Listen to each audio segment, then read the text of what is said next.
choose to live to follow God. Kung sa itong una, choose to live in purity. Ikaduha, choose to live to follow God.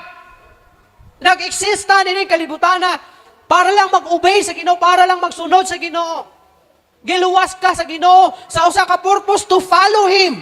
Magsunod sa Ginoo. Dagan sa mga Kristohanon, dili kabalo mag-follow sa Ginoo. Wala na gani nagkinabuhi sa kaputli, di pa gyud kabalo mosunod sa Ginoo. Una-una argod na. Dili na gani magkinabuhi sa kaputli, di pa gyud mosunod sa Ginoo.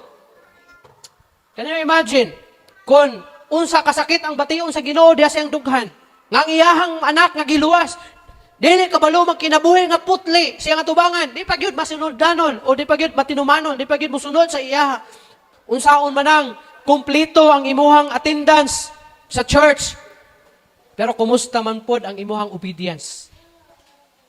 Unsaon man nimo?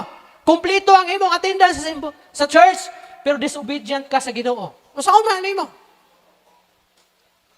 Wala kay kalainan ato mga tao nga nagabantay sa adlaw nga Domingo, pero sa ubang mga adlaw nagkinabuhi nga yawanon, nagkinabuhi nga tawhanon.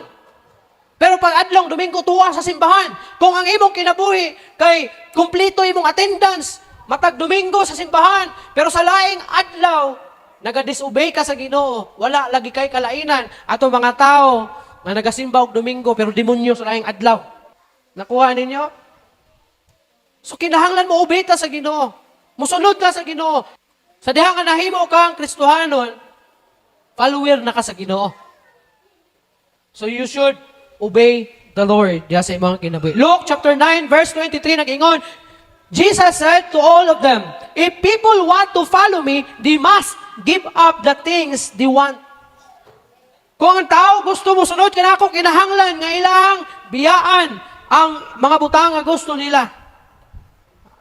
Kinahanglan i-deny nila ang ilang kaugalingon. Biyaan ang mga butang nga gusto sa ilang kaugalingon. And then, set aside their own interests. You want to follow the Lord? You should deny yourself. Set aside your own interests. And you must be willing to give up your daily living, your daily lives, just to follow the Lord.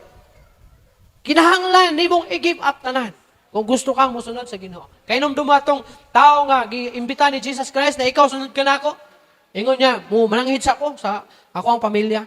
You should give up everything. Ingon ang pulo sa Ginoo. Sit aside. Ang Kristohanon, ginasunod ang gusto sa Ginoo, dili ang gusto sa unod.